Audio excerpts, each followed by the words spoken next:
Hello, today is February 27th, 2026. I'm meeting today with Mr. Daryle Klassen at his home in Loveland, Colorado. My name is Brad Hoops. I'm the interviewer for the Remember and Honor Veterans History Project. Welcome, Daryle, and thanks for sitting down today to tell your story. Oh, Brad, what a thrill to have you come in and tell the veteran's story. Most veterans are proud of their service, and I'm no exception. Outstanding.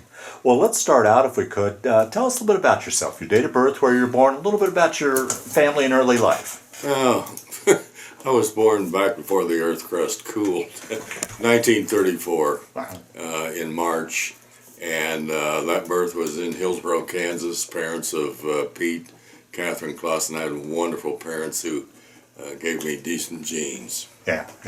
To talk a little bit about early life, siblings, what did your dad do for a living, and just early life in Kansas? My father was a truck driver at times, and had a little truck route in around central Kansas there. And mother was a homemaker all the time. She was a German Mennonite wife, a farm lady, and a wonderful, wonderful mother. So that's the background of Hillsboro, but it ended up in Wichita, Kansas. Okay. And any siblings? I had a brother, Vernon, Mm-hmm. and he was a classic guy, became a giant of a citizen in McKinney, Texas, with international marketing for Fisher Controls. Put Fisher in 32 countries, so an incredible older brother. Well, okay, so just two boys. Yeah. I don't know if you had any memory of it, or if it really stretched that far east. But any memories of the Dirty 30s with the Dust Bowl at all? Or? Just that was at my youth. Yeah. What I can remember was the hardship that families went through, especially economically. The Dust Bowl days, you learned to live on a lot little than we Americans need today, but people made their way through it. It was not easy. Yeah. And the farm people had a little bit of advantage, kind of doing some of their own food and their own livestock. Remember World War II, when rationing took place. Yeah, talk a little bit about that. Well, rationing, of course, you had to have so many resources and food for our fighting troops overseas, and consequently, so many things were rationed. Gasoline was rationed, shoes were rationed, eggs were rationed, beef, chicken, everything. All these rationing took place for the war effort, and that was one little advantage that. Because even though we were Mom and Dad were both working in the war effort in Wichita, Kansas, where B-29s were built. Oh, right. Yeah. Okay. Yeah. That we could kind of have a little advantage above the rationing. We shouldn't admit this, by visiting some of our aunts and uncles on the farm, brothers and sisters. Yeah. So that was the war years were difficult years for America. Yeah. But America prevailed. Yeah, absolutely.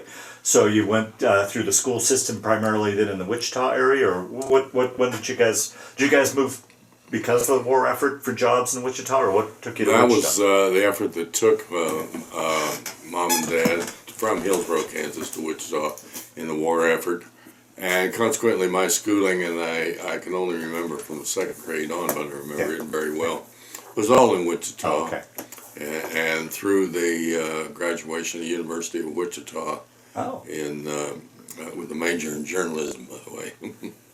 Yeah, well, and I want to talk a little bit further along with that, but because you eventually got into radio, is that something that was that your plan to get into radio with the journalism degree, or were you going to be a? I can tell you a story. I remember the day that I entered broadcasting. Okay. My brother was 5 years older. We lived at 2609 West 2nd in Wichita, Kansas, and in the backyard detached garage with a basketball goal. My brother's 5 years older, and he had a buddy pickup game. They were 12, I was 7, and I wanted to play. They wouldn't let me. I was too young. So they were doing their game, and I got Mom's kitchen stool and set it in the bathtub. Its window overlooked the backyard. and I did Called a the game. play-by-play into this fist at age 7. Isn't And that something? I had my eyes on broadcast from age 7, even before. I'll be damned. Wow. Mm-hmm. Wow. Mm-hmm. So, got your degree in journalism at Wichita State, and that led you into the military, or what did you do after? At graduation, of course, through the university, the military began because I was in Reserve Officers Training Corps, ROTC. Oh, okay. From which at graduation the commission occurred, and of course there were 2 ROTCs to choose from, Army and Air Force, at the university, and I chose the Air Force, of course, and which incidentally I have a photo that I want to show you. Absolutely, yes. Of something that occurred in the ROTC. Okay. It was quite exciting. Yeah. Okay. So, so we're talking roughly 52, 53. 52 through 57. Sorry it took Yeah. me another half semester to graduate, but it did. I finally made it. But that's overlap. What I'm saying is overlapping with the Korean War. Yes. Yeah. Yes. The Korean War was raging at that time, and which was probably part of the reason I chose as opposed to being drafted. And I had a direction toward the Air Force anyway. I can remember in childhood when World War II was going on, I used to buy model airplanes. I remember they were 29 cents and build balsa airplanes. And I can always remember following World War II, and those heroes of mine were American pilots that were shooting down Japanese Zeros. I don't mean the political there. Yeah. And I used to build those 29-cent model airplanes, get up on top of the garage, and I'd strike a match and light the tail and throw it out there, and that was an American pilot shooting down an enemy aircraft. Outstanding. Mm-hmm. So then, how long after your commission there at Wichita State? How long then after did you go off then to the service? Was it? Graduation occurred in 57, and of course I got my orders into the Air Force.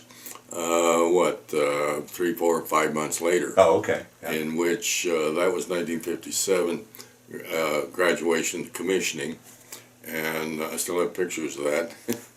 And entered the United States Air Force, class 5805 NK at Harlingen, Texas, and into the Air Force. Now, with your ROTC background, did you have to go through any sort of basic training, or was that right to... Initial into the Air Force, there was a little pilot. I was going to be one of the hottest pilots at the Air Force. Oh, so you got into the pilot training. I was headed that way, but that additional half year that it took me to graduate, I had to take another physical. And at that point, the examining doctor said, "You're not going to pilot school." And I said, "What?" And it certainly I had astigmatism in the eyes that prevented me from pilot school. I thought, oh well. And he says, you can be a navigator if you go to navigator school if you'd like. I said, well, yeah. What's that? And he said, your eyes will permit you. So I didn't enter the Air Force in pilot school. I entered the Air Force in navigator training. Now, with your ROTC training prior to that, was it much of an adjustment going from basically civilian life into military life, or was that a pretty easy transition for you? Very easy transition, mainly because, see, that 4 years that you're in ROTC at the university is a kind of an introduction or gradual into military, what it's all about. Preparation to be a second lieutenant. You understand there's nothing lower in the service than a second lieutenant. And that came to haunt me a little bit after active duty. But no, the transition was fairly simple, really, and the basic training was good. Flight school was, pilot school was always about 12, 15 months, but navigator school was about 9 months And by the time you took leave, it only took a year out of training and drawing an assignment after 1 year. So, no, that was the Air Force made that a smooth transition. And you did your navigation training down in Texas as well, or? Harlingen Air Force Base in Texas, right on the southern tip of Texas, just north of Matamoros, Mexico. Oh. Probably some stories there. It was a Harlingen was the base for the navigator training school, but it was also Harlingen's civilian airport, so it was a combination. But it was, in a sense, closed, by the way. Navigators, in so many ways, have become an extinct person because so much of the electronics do the navigation now. Right. As opposed to somebody up there with a sextant shooting stars, Amazing. Which I loved. Yeah, amazing. So, that was, you had a 4-year commitment? I had a 3-year commitment. Three-year commitment? That became quite an issue point. See, I was so dedicated to be a civilian life. So many of my heroes, I'd already had commercial radio experience of about 3 years. See, I got in commercial radio while I was a freshman. I was 18 years old when I entered the University of Wichita, and found 3 months later I was in commercial radio when I was 18, and consequently all the way through ROTC. So even though I was headed for the Air Force and that commitment, my career was going to be radio. Well, was there any thought of like getting into armed forces radio or anything, like going that route? Not really. You're flying. You had assignments. Yeah. After you got into a squadron, sometimes they had auxiliary duties for you. And when I drew an active duty assignment, it turns out with journalism and broadcast, they had kind of a public relations need, and so that was one of my off-duty assignments. Okay. Mm-hmm. Yeah. Well, like so many of your generation, prior to going off to the Air Force, one, had you ever been in a plane before, and two, had you traveled much away from Kansas? You're about to draw out of me the most embarrassing moment I ever had in my life. Uh-oh. It's kind of a story. This guy's wanting to be a hot pilot. I had an instructor, I'll never forget, Captain Bob Goss. He was one of our ROTC instructors. And in Wichita, he got his 4 hours of time out at beach or Beechcraft there in Wichita. And he said, hey, any of you guys, you want to come flying? He was also doing the acceptance for the T-34 for the Air Force when they came off the Beechcraft line. And so I'd love to do that. So this hot pilot would be go out there, and in fact I have a picture of on the ground before we took off. And excuse me, this hot pilot got up there, and it was a little bouncy up there, and so we're up. I'm in the back seat and got a parachute strapped on, and we're just tooling along, and all of a sudden I said, "Sir," on the intercom, "I think I'm going to be sick." The hot pilot would-be is going to get sick in a T-34 in a first ride. This is not a good outlook. And pretty soon it's going to happen. I didn't know what to do, and he says, pull the canopy back and go out the window. Have you ever barfed out of a window into a 150-mile slipstream? That doesn't work.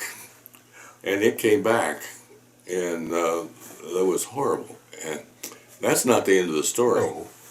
Now Tuesday we're in class, and Captain Goss is up there lecturing. There's a knock on the wooden door out there, and says, "Yes, who is it?" And "This is Sergeant Hahn, sir." This is one of the aides in the ROTC office, regular Air Force. And he comes through. He says, "What is it, Sergeant?" He's holding a paper sack, and And he said, "What is it, Sergeant Hahn?" And he said, "Did anybody lose their lunch?" And that doesn't register with me. And I said, "Well, where'd you?" He said, "Only a sack lunch." A lot of people brown bagged it, in the school.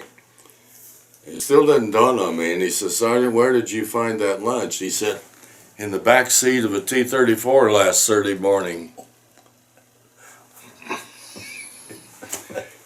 Anyway, now this is not a good outlook for a future hot pilot, Anyway, the end of that story, it all came out. Well, I never ever got sick again. So that was a one-time only experience, but it was very embarrassing. The rest of the class finally went on. It's horribly embarrassing. Anyway, that was the transition. That was still while in ROTC. Yeah. Had one other, though, that was a great experience in ROTC. I'll show you a picture of that sometime. Okay, yeah, if you could tell that story with the picture, yeah. Well, take your story. So you graduate from navigation school. Take your story from there. Upon graduation, one day they'll call, before graduation, they know you're going to graduate. They call you in, and they have, up on the blackboard, they write assignments up there. We had a class of, 22 or whatever, and I think they wrote 23 assignments up there on the board. And I looked up there, and they had 2 assignments. One of them was, 2 of them were to Schilling there in Kansas. I don't want to go to Kansas, I live there. Yeah. And 2 of them were to Malmstrom Air Force Base, Great Falls, Montana. There I am. And they let you choose academically. Oh, right, yeah. So the first class got the first pick, and on down. I got, 7th or 8th pick, whatever it was. And one of the assignments had gone away. So many of those guys wanted to pick the base that was near home or whatever. And I saw that, and pretty soon, when it came my turn to choose, one of the 2 assignments to Malmstrom had already been taken, but the class in front of me, or the guy in front of me was going to pick. He turned around and he said, "Daryle, I'll leave that assignment to Schilling there in Kansas if you want it." I said, "You can leave it, but I ain't taking it," because I said, "I'm going somewhere else." And I stood up and said, "Great Falls, Montana." And the class looked and said, "What's wrong with you?" I loved it. That was my first attraction to the mountains, and consequently, Loveland, Colorado. Yeah, outstanding, yeah. Great Falls, Malmstrom. Wonderful, wonderful. So how long were you up there? I had a 2-year assignment. See, by the time you get out of flight school, I had a 3-year commitment. And of course, the Air Force, with all that dollars they've spent on you in training, they like to make a career out of it. I was not career. I had what's called a DOS, a date of separation.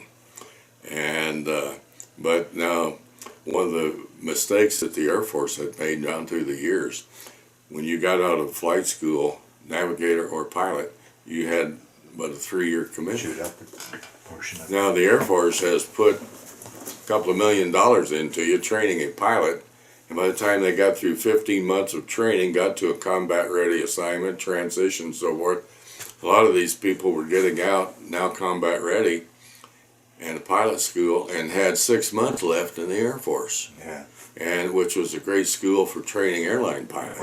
Right. The Air Force finally wised up and said, it's now 5 years when you finish pilot school. And navigator remained 3 years. See, that's how fortune rode with me, as far as, because I knew I was a DOS, date of separation. Yeah. And so I did 3 years active duty. But the way that really worked out, because I went back to Kansas in radio and television, and the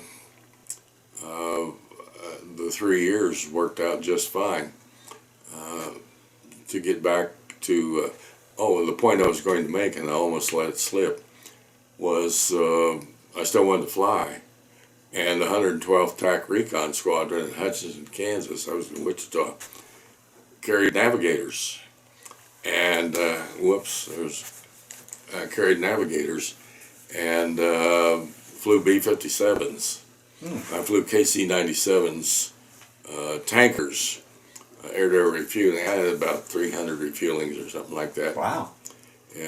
Which was a KC-97, an old prop-driven airplane.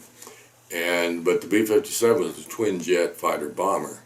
So that was a nice, exciting change, and they carried a crew of two, pilot and navigator, and I flew in the Kansas Air Guard for 8 years while I was working commercial radio. The Air Guard flying was a sideline. A sideline, I flew 72 sorties a year while flying while working commercial radio. And all this time was the training development for what I wanted to end up, which was station ownership. That's not easy. But that's amazing how fortunate timing has been in my life. Very lucky guy. Yeah. So you did your 2 years up in Montana, and then came back and did an additional 8 with the Kansas Guard? I had 11 years total. 11? 1 year in flight school, 3-year active duty, 8 years Guard. So I had 11 years of military. During any of that time with all the various sorties you flew, any particular ones stick out that were... Yeah, there's a couple. Let's just say there's 4 or 5 times I'm very happy to be here.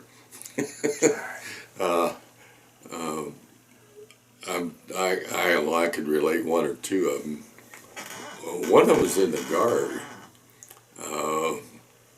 All of a sudden orders came in one day, not orders, but a volunteer. There's a B-57 back from the Philippines that has gone through Iran, which is a repair place, and they want a crew to deliver it back to the Philippines.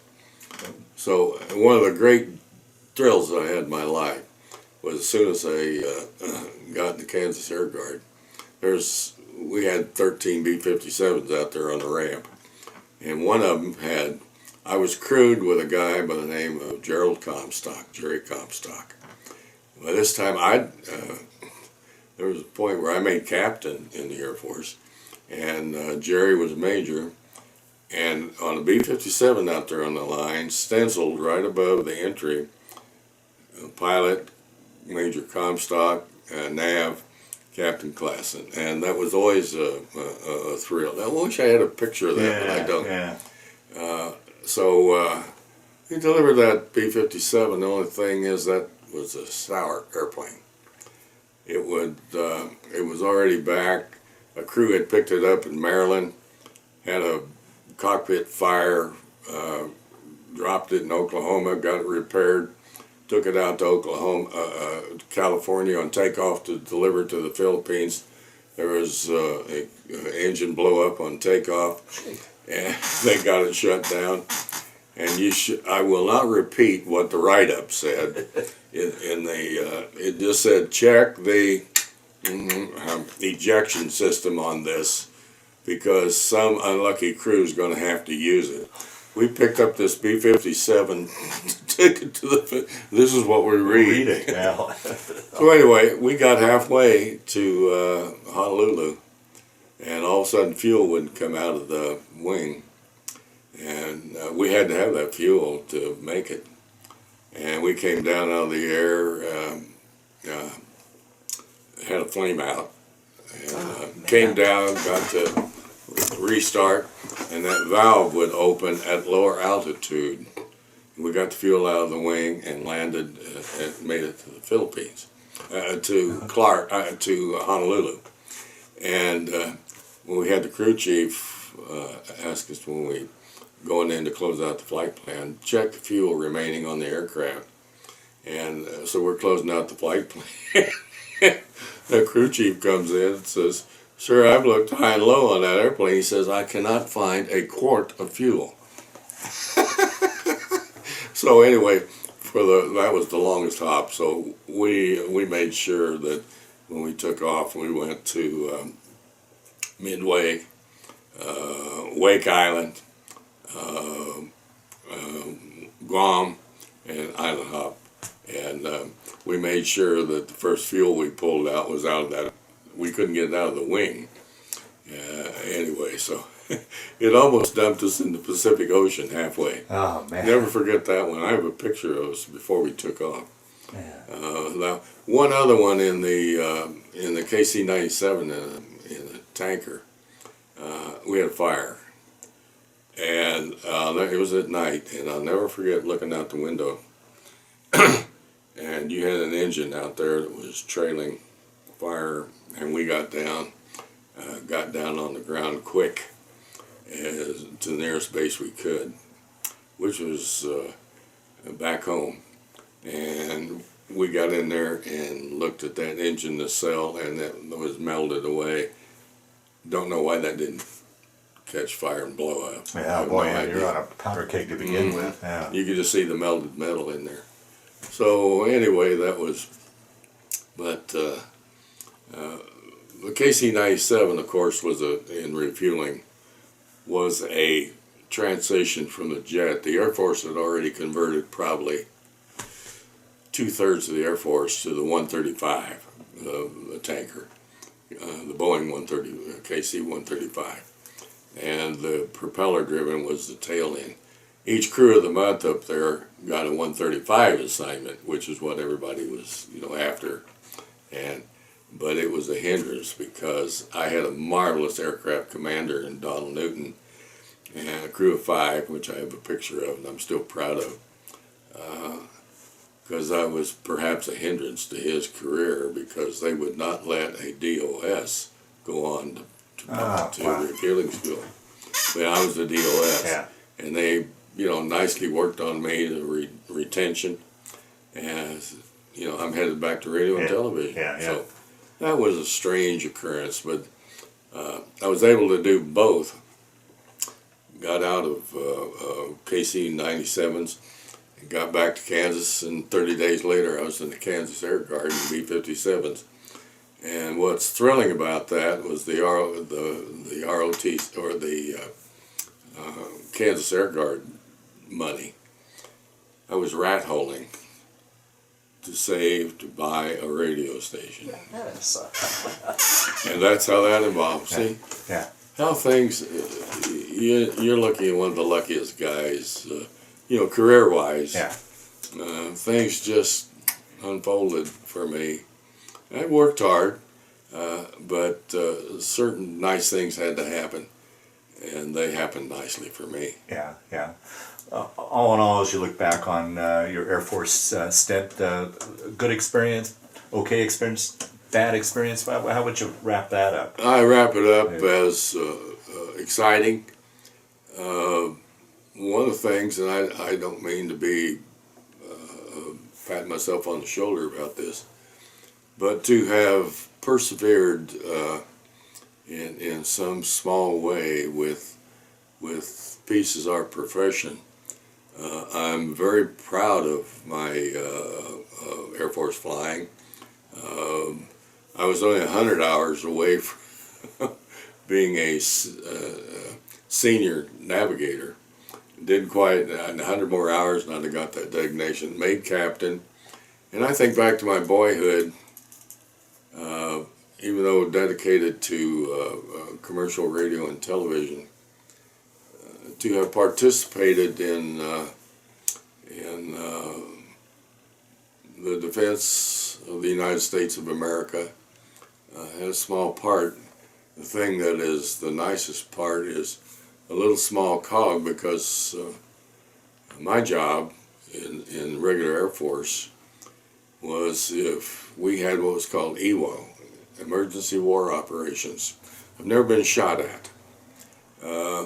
My job, thank goodness it never happened, and you can be grateful also, is that I had one job, and if the big bell rang, i.e. World War, I had one job, and that was to take off out of Montana, go north into Canada, and find a B-57 or a B-47 or a B-52 and pass gas, which is kind of an ornery little.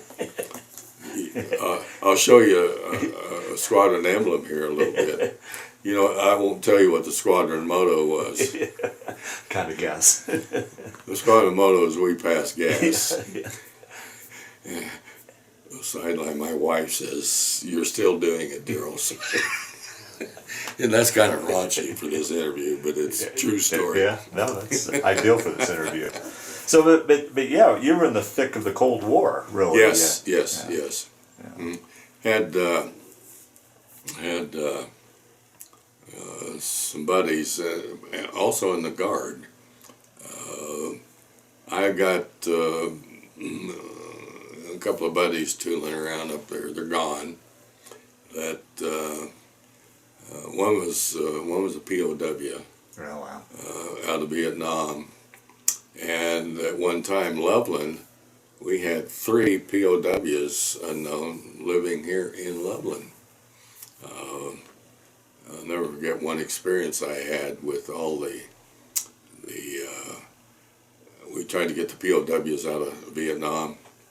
When that happened, there was a big, one of the POWs, their father was living here and mother was living here in Loveland. His name was Jerry Singleton. He was a captain.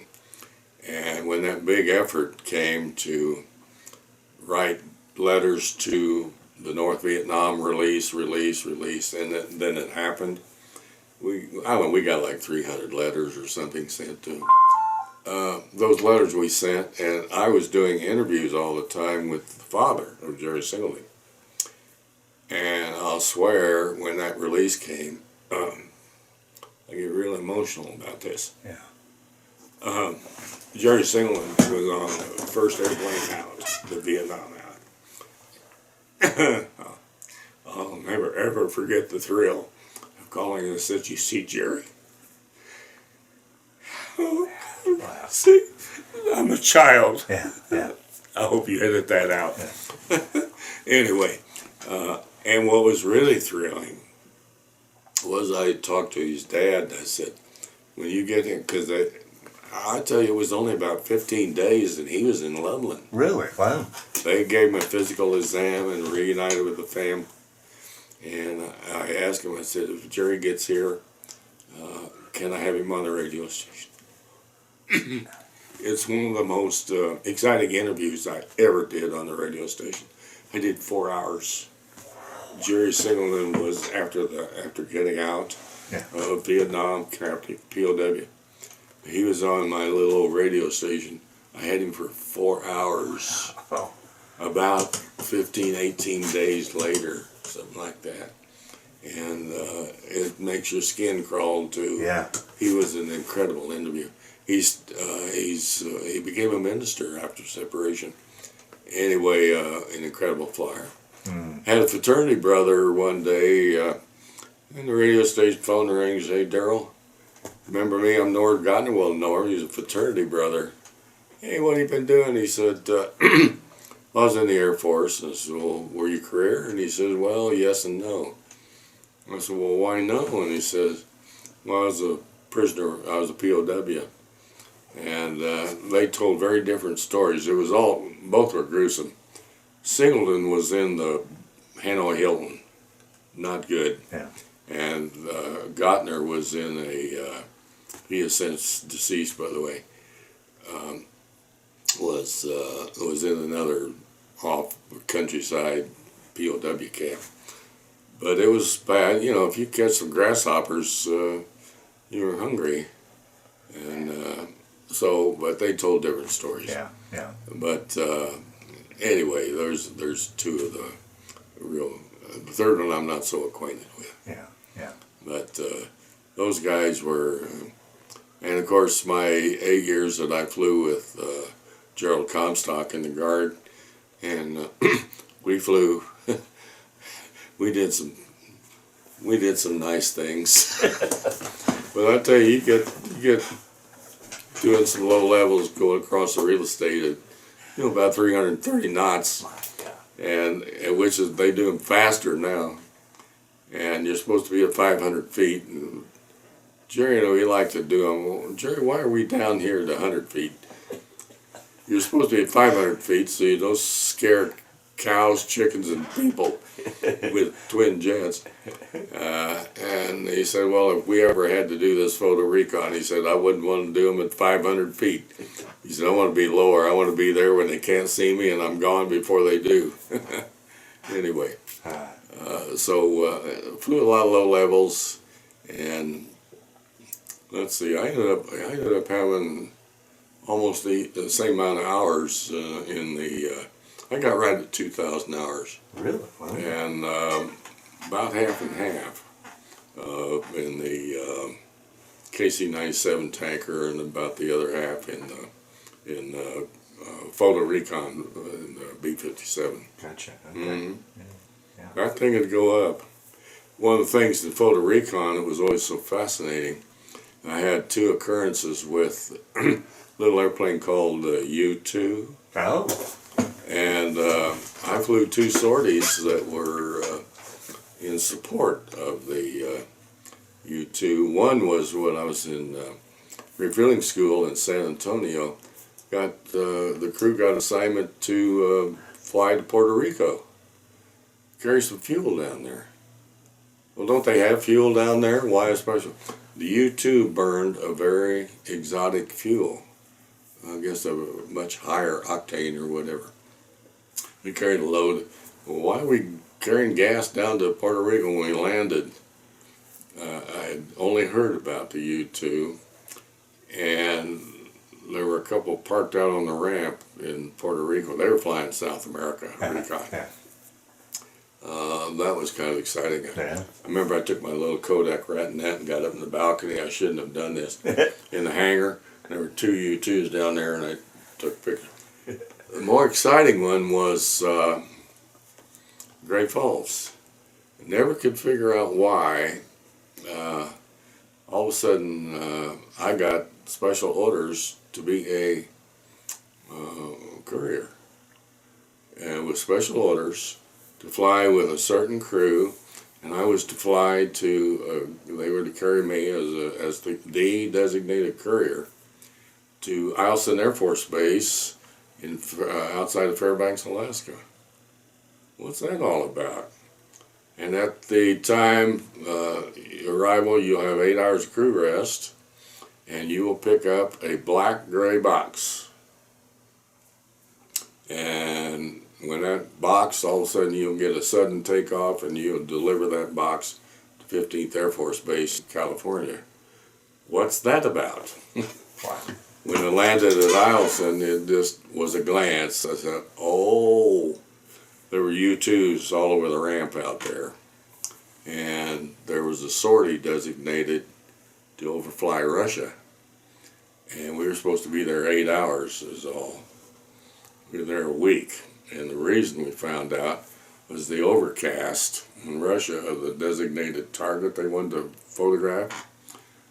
The clouds were preventing the picture taking. So they had to wait 5-6 days before they could fly that sortie. Huh. And that was kind of exciting because that was about 2 months later. There was a U-2 pilot shot down, and Eisenhower was president, and member of the diplomatic Khrushchev was over there, and they had the pilot. Yeah, Gary Powers. Francis Gary Powers. Yeah. But he was flying out to Turkey. I mean, I wasn't associated with that in any way. But it still makes my skin crawl a little bit to think how important I was to that U-2 landed, and boy, buzzer went on, we got down to base ops, and I pick up this, had straps around it. Interesting, we going up there, and I said we could carry a parachute and use it if necessary. Once I picked up that box, you could not use the parachute. You stayed with that box. Oh, man. The plane went down, you went down. Oh, I mean, that's how things have changed, because that photo had to be developed or whatever, you know. Things have changed dramatically. Mm-hmm. Wow. Including the navigator staff. Yeah, yeah. I used to get Celestial, you know, and and you got within 5 miles of destination, especially with Celestial. I'm so proud of this because if you got within 5 miles of your destination through celestial navigation, you were considered expert. And you had what they call a graded you after your practice runs on celestial. And that was if you're CE, circular error, shooting sextant to stars and so forth. And if it was under 5 miles, you were considered excellent. And I had a 4.8. Just barely. Yeah. So I was considered the expert in celestial. And I have the fascination I have today, 50 years, 60 years later, is for the universe. Its magnitude, it's numberless. You can't imagine the speed of light. Well, that's what I really enjoy with these interviews is what you've seen in your lifetime. Oh. Yeah, I mean, if we just talk about that subject, the universe, what we've since have been able to see. Mm-hmm. Yeah, Mm-hmm. yeah. The technology has taken so far. You come to today where Trump sent those bombers over in Iran and got that bomb. 5 refuelings out of Whiteman Air Force Base in Missouri Yeah. hit that target. They flew 14,000 miles and put that bomb. I used to say, get me within 5 miles. Now they get up there and say, which window do you want me to put this bomb through? So it's become a bit more sophisticated. Yeah, right. And of course, I forgot to mention one of the thrills I had in television was I was doing news in Wichita, Kansas, and there was a pilot came to Wichita who had a little bit of a hand in World War II to help design some work on the B-47 or B-52. I think it was B-47. And I had an interview and an hour worth of conversation with a guy by the name of Colonel Paul Tibbets. Wow. That was a thrill. That was a thrill. This guy was a pilot. Just got through accidentally the other night watching Apollo 13 again. Yeah. Great. One of the little things that came forth with the radio station many years later was I was doing beef and beans down at the down at the fairgrounds, and one of my guests at that time was pilot on Apollo 13, Jack Swigert. Yeah. Which incidentally, and he was elected to Congress. He was one of my special guests at Beef and Beans. And, he was elected to Congress and passed before he could take office. Oh, He was elected there in October, whatever it was. He died before January he could take office. Oh, I didn't know that. And, each state in the Union can put 2 statues somewhere in, maybe in the Capitol building or whatever. And one of those statues is Jack Swigert. You know who did that statue? George Lundeen, Loveland, Colorado. Oh, right, okay. Mm-hmm. So those are things that evolve that, and it doesn't make me more important. It makes me more thrilling that I had a glimpse of these Yeah, things. in the thick of it. I mean, I was just on the sidelines watching and knowing about it. That's some of the not charm, but the light that the experiences come my way. And so much of that through the Air Force, and I felt so important in Great Falls when the FBI called me, and I just arrived there. Got on crew T-46, which I have a picture of. I'll show you later. And the FBI calls me in for an interview, and they want to know why I got fired from radio station KANS in Wichita, Kansas. And I said, what? And because the station had sold and this new owner was a total, I won't use the word. And I got my TV job and I was now carrying 15 hours at the university, and I was working 60 hours a week now between my old radio job. So I'd left this guy's I didn't leave it. I said I gave 2 weeks notice. 2 weeks ago by, and Sunday night I get a call, you got to come back, I can't find your replacement. And 2 weeks ago by, and I quit, another 2 weeks. This went on for 4 weeks. He called me 3 times to come back, and I did it always, and he put on my record that he fired me. Wow. And the that FBI was interviewing me, and I came out of my chair. My language. I said, what?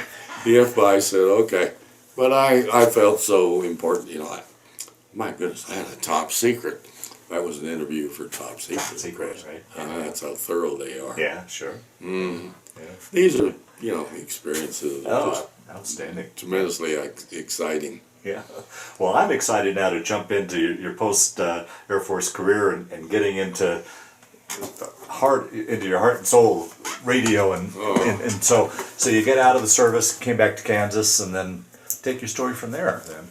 Well, prior to the Air Force, while I was at the university, I ended up in television and at a television station there in Wichita, and I was the what I call, like John Havlicek was for the Boston Celtics.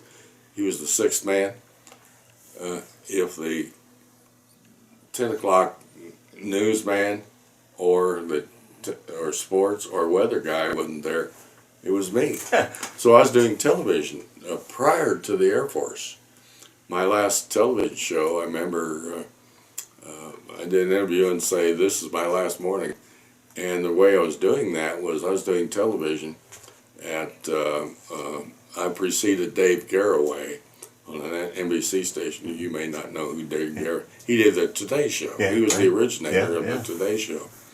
And I did 15 minutes of news at 6:45 to 7. So that's where I was getting my TV time. And when I came back, I was more in radio than I was television from the Air Force. One of the thrills, I also did some documentary television. My goodness, from 5:30 to 6, prior to Chet Huntley and David Brinkley, and I did 30 minutes, which is mainly used over film and review of but I was doing 30 minutes of news on television at 5:30 to 6, and the Huntley-Brinkley report was going big time, and Chet Huntley came to Wichita to speak at a student forum series, at the university. And being an NBC station, Chet Huntley came and obviously to the NBC station, and Chet Huntley was on my television from 5:30 to 6, and I did about 15 minutes with it. I have a picture of it on camera, and I think one of the thrills of my life was, he was before I was wanting to buy a radio station, I was wanting to be a network newsman. And here's my hero. Yeah, he still is. Yeah. He still is, as far as, even though he's deceased. Yeah. And but I did about 15 minutes of that, 30 minutes with him, or maybe 10 minutes, whatever it was. I'll never forget. And close, if you remember the close on "Good night, Chet," "Good night, David," and "Good night, NBC." And so when that was over, I said, "Well, good afternoon, Chet." He said, "Good afternoon, Daryle." A little takeoff on that, and I still have a picture of that. And so Huntley was, Cronkite came along, but Chet Huntley was. There's two news people that, and of course on television was Chet Huntley, and on radio, you know who that was. I'm getting bad with names. Help me. And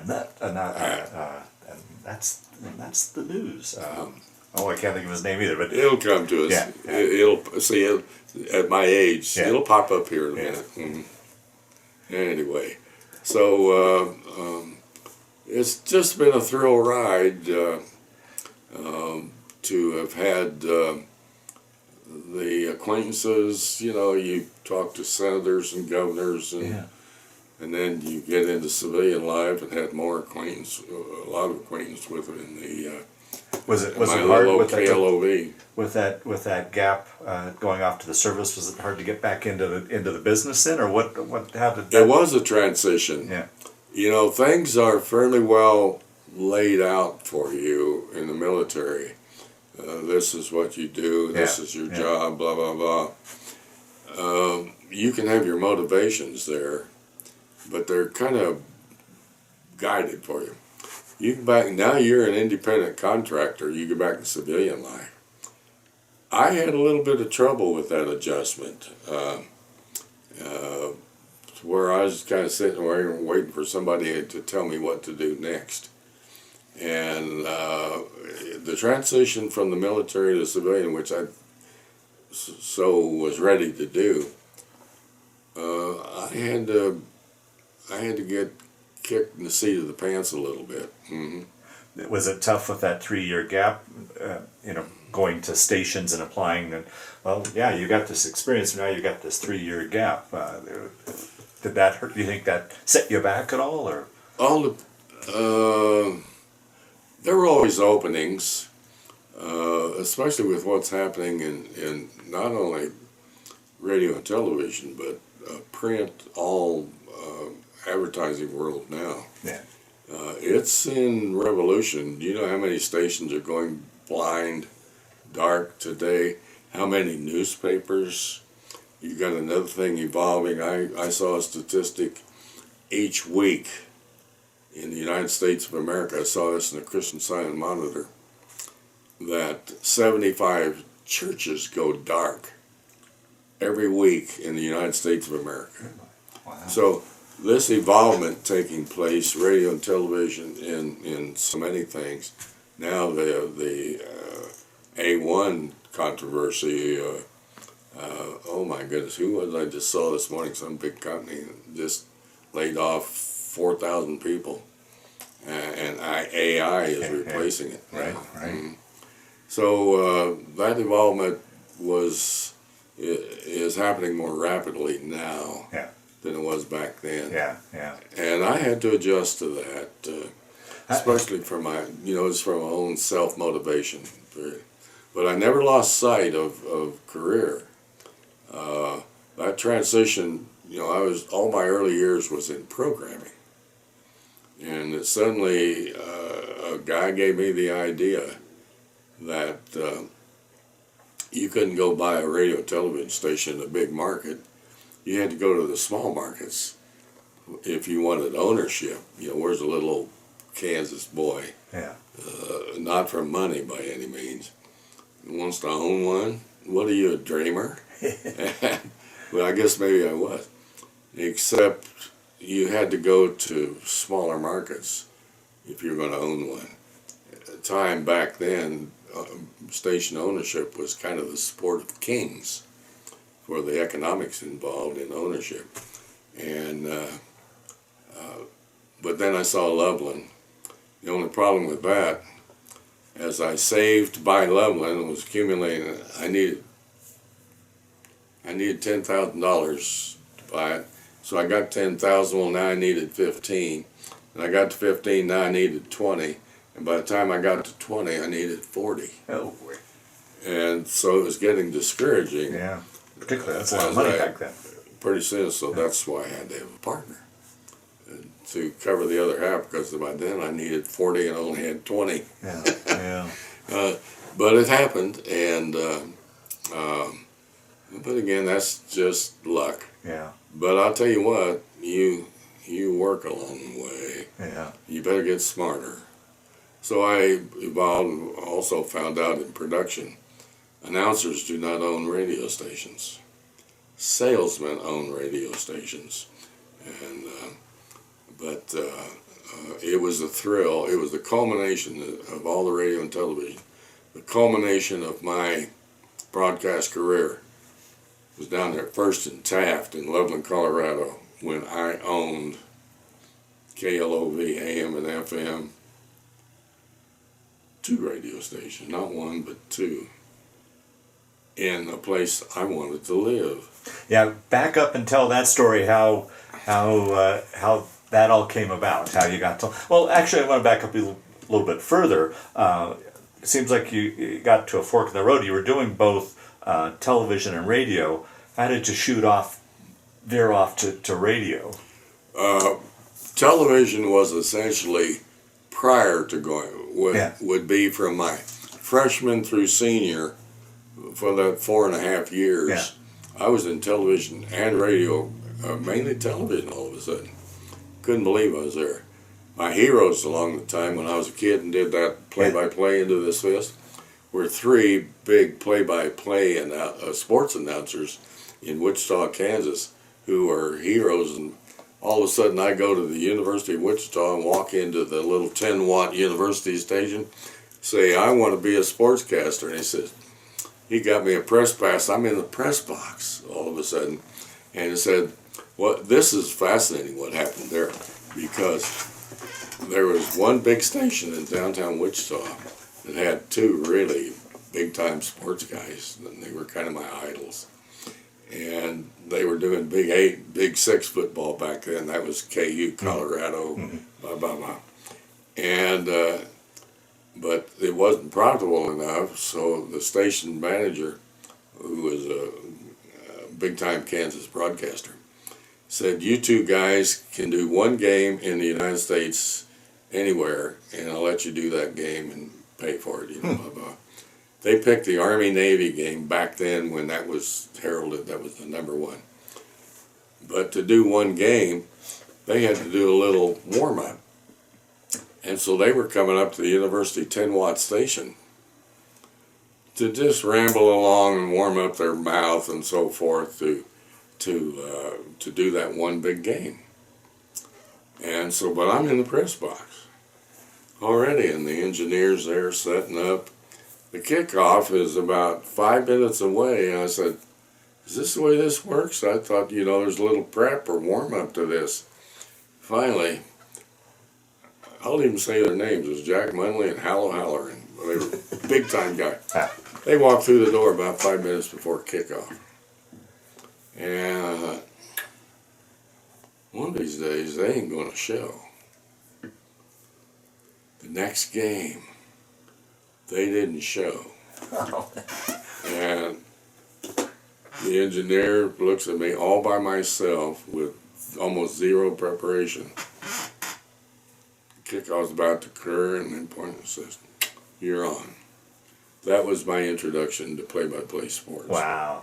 Which I'm glad there's no tape of that broadcast. Can you imagine what I was?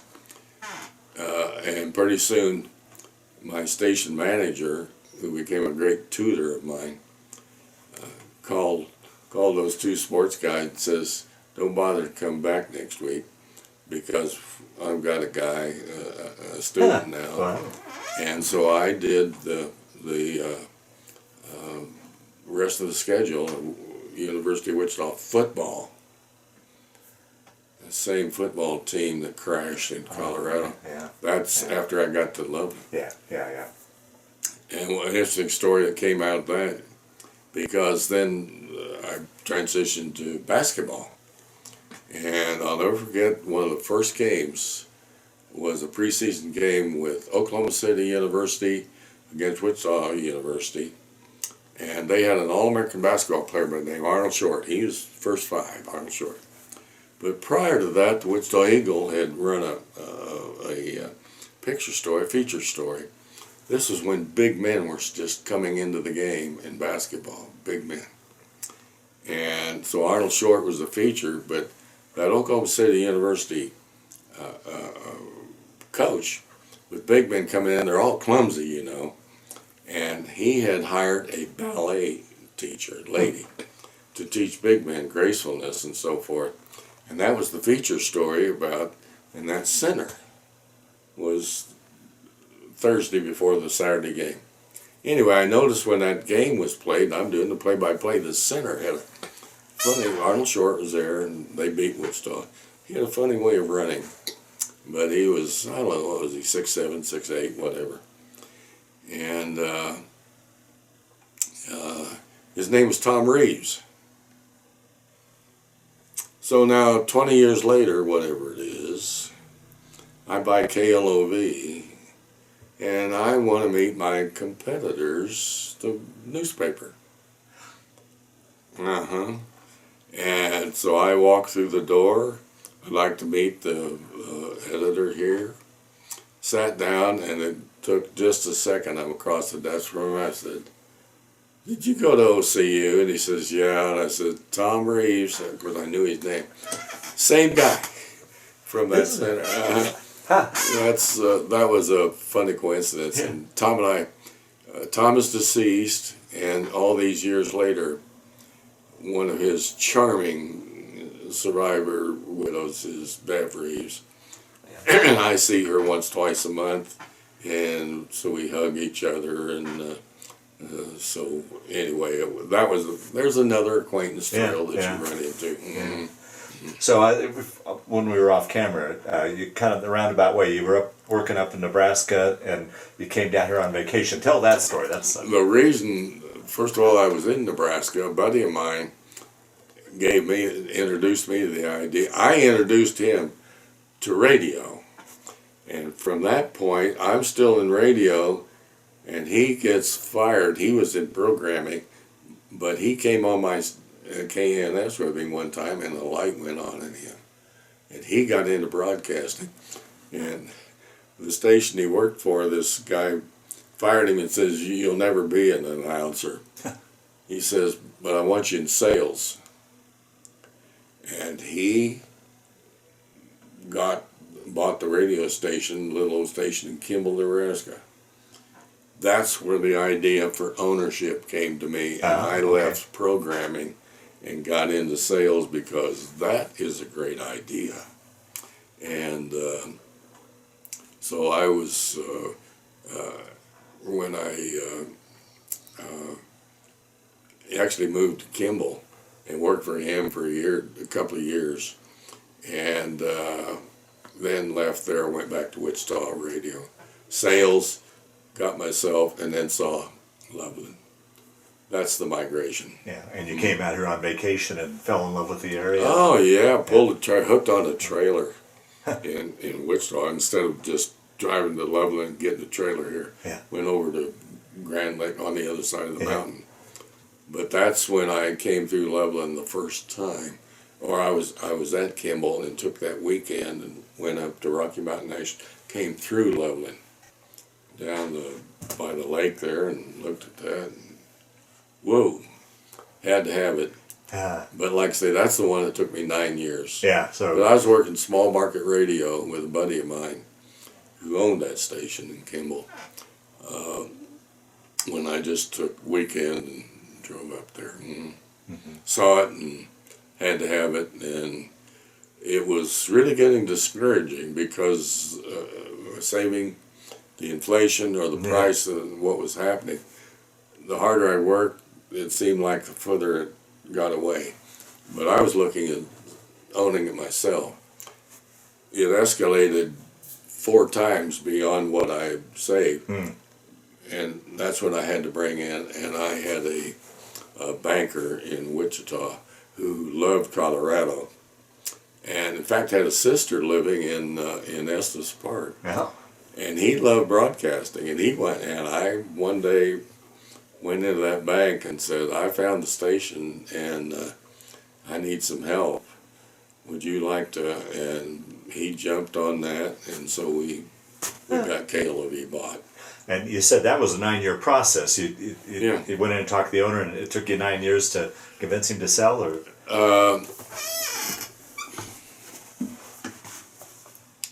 Yeah, I saw KLOV that weekend, and it was all the time I'm flying back in Wichita in sales, and flying B-57s all over the place. Yeah. But I had seen KLOV, and that was the target. I looked at stations, 3 or 4 other stations, a couple in Colorado. I can't remember where they were now. Oh, one was Jack Easton on KBRR in Leadville. Yeah. I looked at that. It was for sale. Rocky Ford was for sale. I looked at that. There was one in Oklahoma. So I was shopping. But I'd seen KLOV. And could have bought any of those others. Yeah. Could have bought it. Didn't do it. And finally, when I hooked up with a partner, we went in. First offer we made on the price, supposedly had it locked down, and he backed out for selling. Against his word, by the way. And we didn't, put it in contract form. Came back and it was, got it was 60 grand higher, and we went to it. It was a fascinating story because the sales that I was working at in Wichita, a big station, hired me for sales. And I said, listen, you may have me for 30 days or 30 years, I don't know. But I said, I want to own my station my own. And they said, well, you find it, we'll help you. We'll help you buy it. Really? Yeah. And that was an interesting station I was working for, because there was a former president of the United States candidate whose son-in-law and daughter owned that station in Wichita. The name of the guy was Alf Landon. Oh, right, yeah. Alf Landon. Yeah. His son still lives in a retirement home in Estes Park. Huh. In this year of 2026. And I finally got KLOV bought, and they helped me. My partner, who said to remove doubt, due diligence, this is what it's called, asked the station owner that I was working for in Wichita to come out and survey the situation, due diligence with me.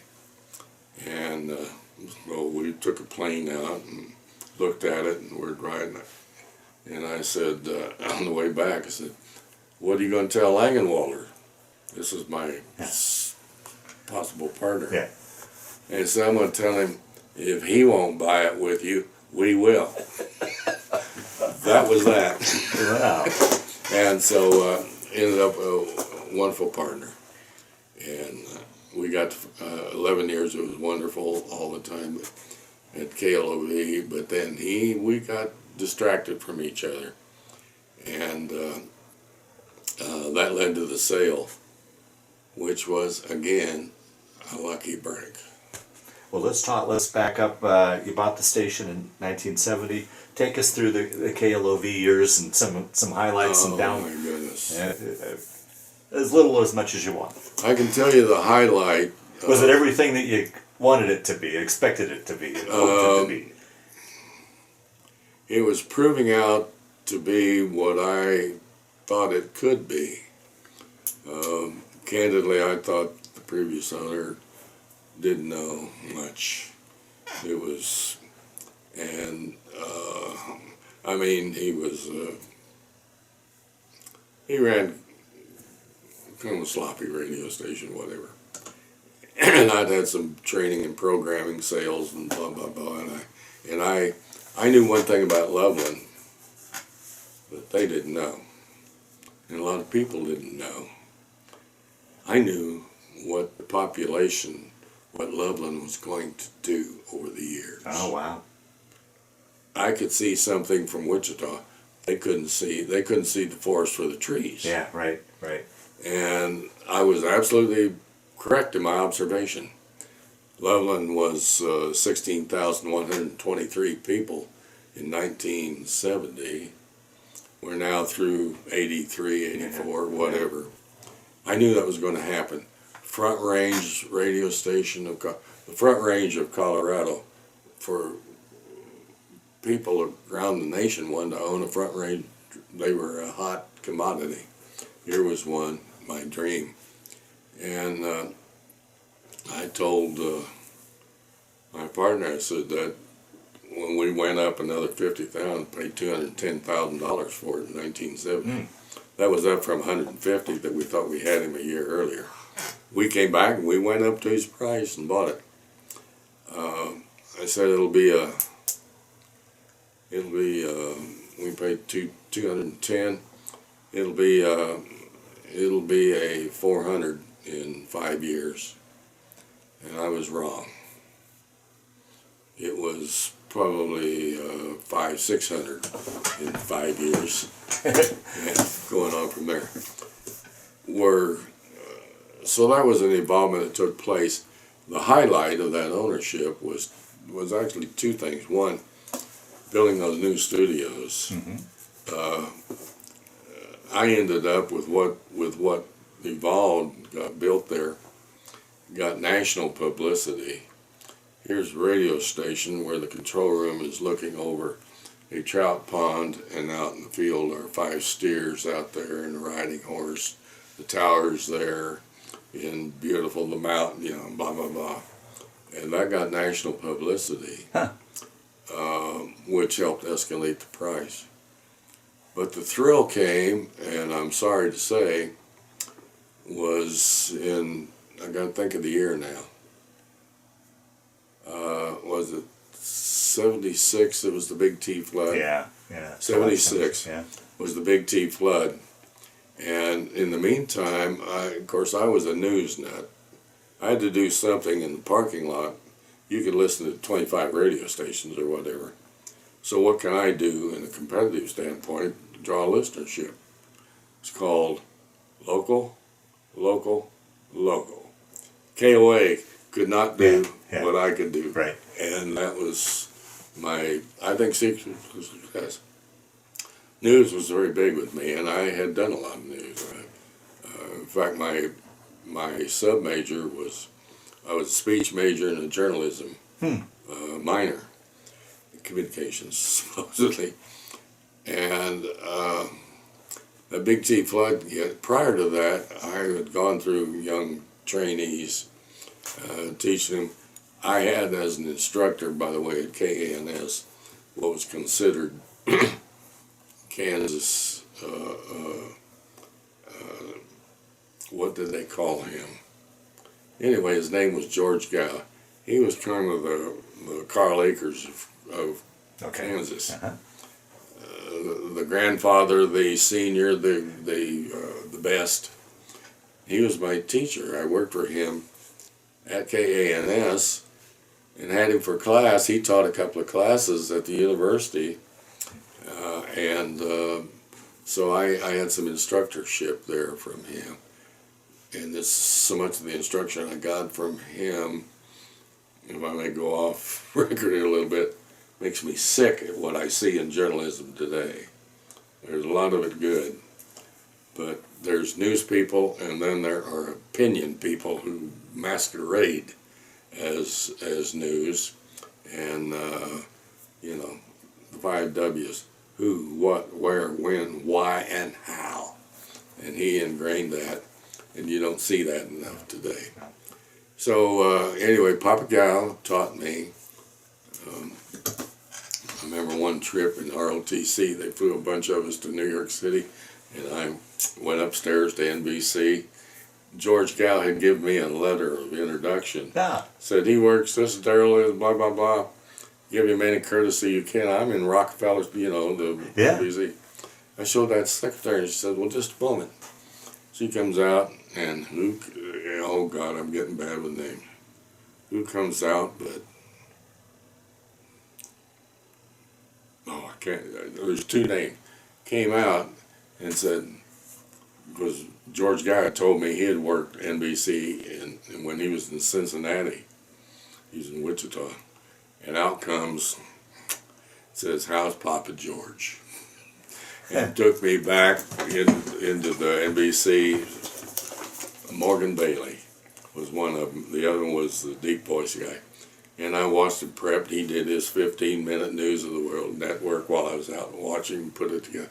Paul Harvey. Was the name. I knew it had come. It wasn't Paul Harvey. Yeah, right. No, the previous. Because he was ABC. Yeah. So I got the big tour, and I'm just getting blown up like you can't believe. Oh, yeah. What is happening to me? You know, I thought I had arrived. I'm doing no money, 10 watts on a university, and I think I've arrived. Oh, wow. So anyway, I get diverted so easily on Yeah. fascinating stories. How it unfolded for me, and how fortunate I have been to have had. It's almost like they laid out a carpet for me to go walk on. You know, what a privilege. I got to imagine it's a combination of hard work, knowledge, faith. I mean, You know, one of the things that I've been very stuck on, if I interview kids or whatever, one of the first questions I ask is, what do you want to be?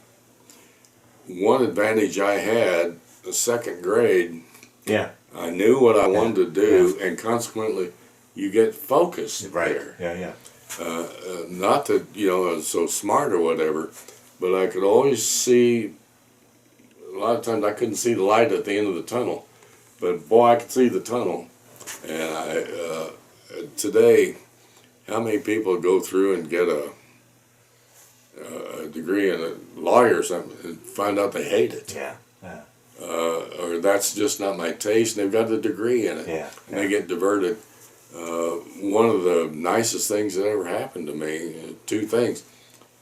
I wanted to be a play-by-play, I wanted radio, and the other thing was building 29-cent model airplanes in World War II and throw them on. I'd get on top of the garage and light it and throw it out there. So that's where maybe the Air Force came from. Yeah. But so often now, I think one of the decent things that happened to me was early on, I had knew where I wanted to go. I underestimated where I ended up, mainly because I think that dedication and that route kept me on that trail. Yeah. So that's one thing that in today's youth, if I could encourage one thing, find out as early as you can what you like to do. Yeah. And I mean what you like to do, because then when you work so hard at it, it won't be work. We work, yeah. Mm-hmm. Yeah. So you, so the flood of '76 was kind of pushed the station. Did you get national? Were you getting national I coverage? got diverted away from the story. Yeah. We did the story. Oh, my young newsman. I hired, and I'm going to say his name. His name was Keith McCord. I'd had various news trainees in there. I was doing heavy news. Boy, you better get these stories, write these stories. And this young man came through the door one day, blue jeans, had hair down to his shoulders, whatnot all, and he was just looking for any kind of work, and I put him doing the FM at night, and it was part-time, but he was in Loveland. And what I noticed was, as boring as that was, how well he performed. And all of a sudden, my news person is gone, for whatever reason, I can't remember. And I said, would you like to try news? He said, well, yeah. And in 6 months, I had nothing more to teach that young man. It was Keith McCord. Keith was I named him news director as he progressed. Even one time I lost a salesman, he performed so well. Asked him if he was already dipping in news a little bit. And so, would you like to try sales? There's maybe more money there. He said, no, here's that I like. Yeah, you know. yeah. No, this is where I want to, no, he wouldn't do it. And so now he's with me maybe a year and a half, whatever, when the flood hit. And what this young man did, when he got through with the coverage of that flood, incidentally, he had taken off vacation to California for 1 week. when the flood hit. He called and said, should I come back? I said, no, I'll handle it. So I took it the first. It took him 4, 5, 6 days to get back. And he came back, and what he did, I'm going to pat myself on the back. What I did, I had the training. In the first 4 or 5 days was, brings tears to my eyes. It makes you shudder to think. But here was a story that was laid in my lap. Yeah. And there's people to cover it. But what was fascinating about that was the story came to me. I didn't have to go get it. It became communications headquarters. My little old daytimer, 1570 P-popper in a concrete block building out there is nerve center, communications-wise, beyond all the police and fire and so forth. But as far as public, I had the nerve center. I had an audience that found that if I could have retained that audience, once the flood was gone, they were gone. And then after about 3 or 4 days, the first 3 or 4 days of what I did, what the station was doing, the story came to me. I have a friend that I remember one incident happened that to let the people in to communicate, the fire people, the sheriff, the rescue people, blah, blah, blah, blah. I was doing the news. They couldn't get in because I had 2 phone lines, 667, 1570, and 71. And I never forget, I called a guy by the name of Gene Jensen. Remember that telephone building downtown there? Mm-hmm. He was the manager in there. And I called him and got hold of him and said, I need 2 lines. I need 2 more lines. And I said, don't publish them. And he got me, I had 667 1570, 667 51, and he got me 52 and 53 unpublished. I could give those numbers because the public was clogging up my lines that the news information couldn't come in. Now, I quickly gave those 2 numbers, 72 and 73, to police, fire, whoever. And consequently, I didn't have the personnel, but here came the stories. And the reaction out of that was heartbreaking. And in the same breath, when it was over and what Keith McCord did, that wasn't a story that lasted a day or a week. Yeah. That was, the story still goes on today, but back then was headline for a year. Yeah. Here. Was there, sorry to interrupt you, was there any worry physically of the flood getting to the station? I mean, you were kind of down on the watershed. No, not at that location. I was at 1570. You're still over on Madison? East 6th. Yeah. East 6th. Yeah. Just a block east of Madison. Right, okay. And the cinder block building out there. Oh, okay, all right. So you weren't out at the new station, which was kind of down on the floodplain there. But sorry to now, interrupt. 13 years later, I was over there, and it came within an inch or 2 of getting me there. Oh, incidentally, it got that building. Oh, it did? Oh, not then. Oh, wait a minute. I didn't own it anymore. Yeah. What year was the 2013? Yeah. 2013. The building got condemned. KLOE was no longer there. Oh. Well. And by that time, the cable TV had built that. Right. It almost got them, except their cable was 4 feet off the floor, and their building got. But the building we were in was condemned.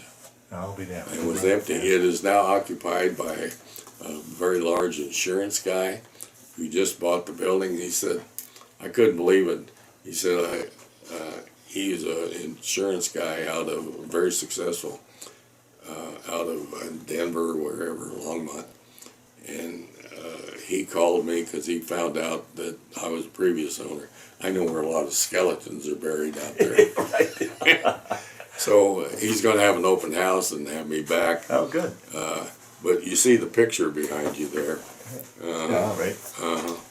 Well, getting back to the McCord, and that time flood period. story. Yeah. By the time the year was over, KLOV was named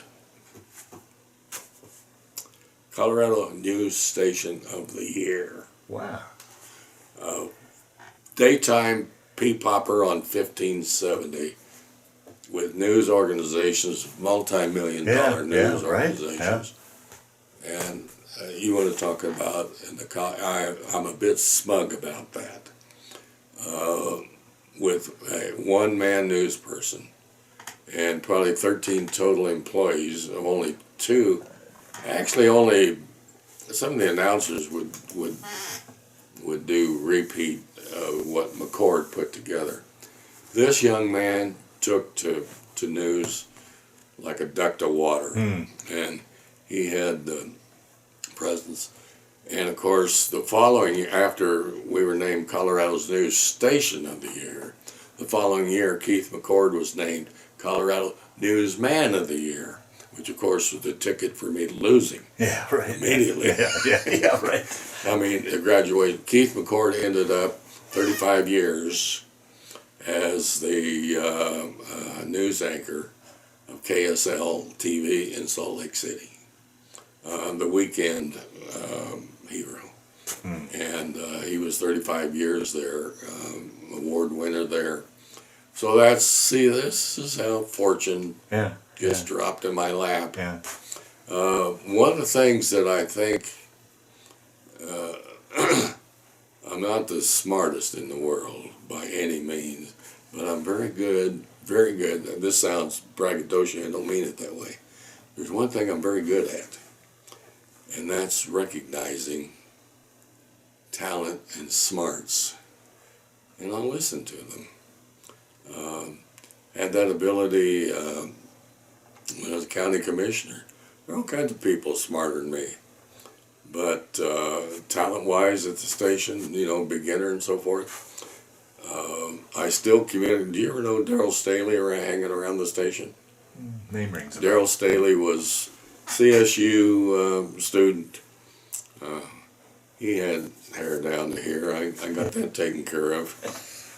You'll never guess how. I had a staff party one Christmas, and we had a little contest to see who could drink the most Drambuie.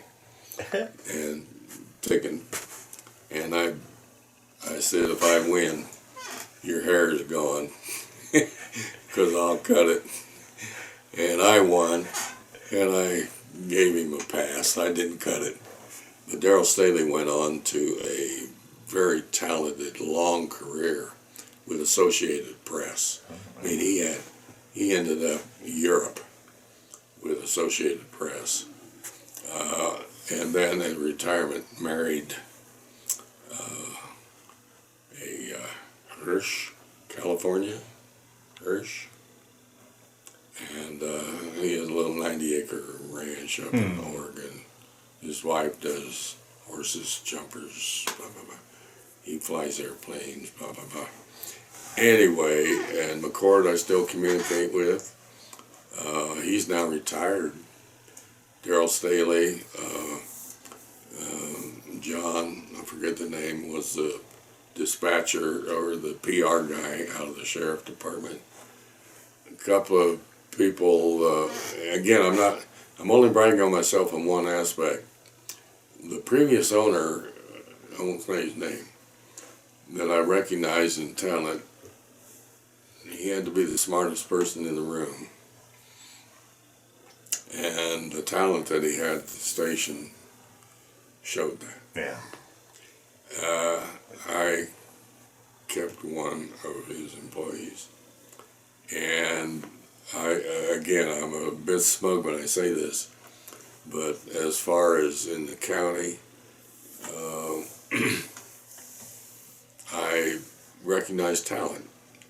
And so many of the people that I ended up hiring there were there for years. I can remember there were two that I had a real distaste for, and didn't last very long.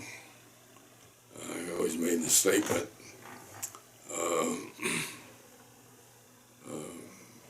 smart people will like me, bureaucrats will not. Anyway, Yeah. so, and I say that, I think key to, I had good people, because I think I could recognize talent early. One time I had 4 or 5 CSU students, all of them broadcast students. 3 of them, I think of 4 that I had, were very successful after they left me. Oh, fascinating. Wow. 2 of them still, Staley calls back and makes me feel like, as you have just done, make me feel like a saint. They thought they got some good stuff learning. Oh, outstanding. But I had good teachers. That were smart and accomplished. Yeah. One thing you want to listen to are people who have accomplished, and listen to them.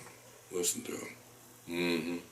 So how long then did you have the station? 13 years. 13 years. So you sold it in '83? 80. Yes. Yeah. Mm-hmm. Sold in '83. Had it 13 years.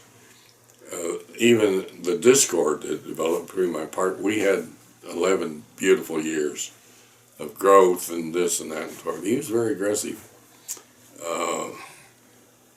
And he got to pushing me beyond what I could do. And so we had some discord, and the smart thing to do was to sell. Okay. And you sell in, remember that Front Range of Colorado? Yeah, yeah. Oh, boy. And it brought a premium price, which was, again, a stroke of luck. Because I'll swear the day we sold, values went down the next day. Really? Yeah. Huh. Except for one, I had AM and FM. And part of the fortune was that AM 1570 daytimer, dead. But that's what it sold. And along with that went a little 3,000 watt FM. Nothing. They sold both. And what turns out is that Federal Communications changed the power allocation on that 3,000 watt FM. And the Front Range FM, now 100,000 watt instead of 3,000 watt. Buyers came out of the woodwork, including one cash buyer, big. See, there's luck just floating my way. Yeah. Now, at that point, I had 13 years. At that point, was it much like today, where you've got one company that owns a series of stations, or was it still, had that started to develop like iHeart and those kind of companies? Had that started to develop yet, or was it still kind of individual stations? Interesting question, because I did something here about 6 months ago. You know, iHeart's located. You know where they're located out there now. Yeah. I'd never been in there. Oh, really? Yeah. And part of my old station was in there now. You know, Try 102. I think that was my old FM. Oh, it was. Try 102. And what happened was, when it sold the station, people that, see, this is now eligible for 100,000 watts. Here comes a buyer, pays big cash money. They could care, they didn't want the AM. They didn't want nothing to do with it. So they bought the building, etc. And the FM, the 3,000 watt FM, which I thought was a throw-in when I sold it. Yeah, right. Was what they bought. Huh. And paid $930,000 for it. Outstanding. And then took it, built it to 100,000 watt. What's evolved now, I have to be careful how I mention this. Yeah, yeah. I noticed something now happening on, I'll say one of the big stations. I won't use the call letters. Although it's one of the iHearts, never mind, I haven't said the call letter. I stopped in that building. are secure, locked. This young lady comes. I go through, and there are 6 radio stations in that building. There wasn't one announcer or person in there, not one. And they showed me 6 control rooms. Mm-hmm. Have you seen those? Yeah, I have been in there. And they had just fired Jimmy from KCOL, which I was curious, what was that? Why was that? And she was the one lady that showed me around, was just doing public relations, promotion, publicity. She was the only person in there. And I'm hearing I'm hearing stations advertising for, you want to advertise here? They're finally running ads for themselves. And the reason that Morning Man got was economic. This is a giant doing, I'll only say if I still own KLOV, I'd be bankrupt. Yeah, right. Yeah. No, this is the luck. I sold out of anger or disappointment, with a partner who incidentally, about 3 or 4 or 5 years later, we had a very cordial reunion. And but I made him a little bit of money too. Yeah, good for you. That's outstanding. It was only 210% That's outstanding. Wow. per year for 13 years, 11 years, excuse me. And that was at the end what I had to pay to take him out. Yeah. Mm-hmm. Wow. But I did the same. So you got out of radio. We'll go ahead forward with your story. Go into retirement. I know. Well, obviously, we're going to get into your government work and your politics. But is that when you entered politics, or did you go into another career, or go into? And interesting. Even though I always, because of such a news station, boy, I push news, that did a lot with politicians. One of the things that featured Beef and Beans had 2 features. Sent in letters of invitation to all candidates. Come and we'll give you a couple of minutes. There's a crowd, and you can. And the other, and this is a thrill, was the Lazy Bee Wranglers from Estes Park. Oh, right, yeah. Had them down there, and Tom Justin became such a close, dear friend. And but that led to, oh God, I'm starting to lose my point. Oh gosh, it'll come to me in a moment. Anyway, the Lazy Bee Wranglers come down, and again, what was the point I was going to? It also led to a friend I had here in town with the politicians and so forth. There was a county commissioner, here I finally remember the point. There was a county commissioner that did news with, and he was like a 16-year county commissioner by the name of Warren Wooliver. He had District 3. He used to have a cherry orchard out there, retired, and I had, so at some point, before I even sold a station or thought about selling a station, he said, at some time, he said, you should consider running for county commissioner.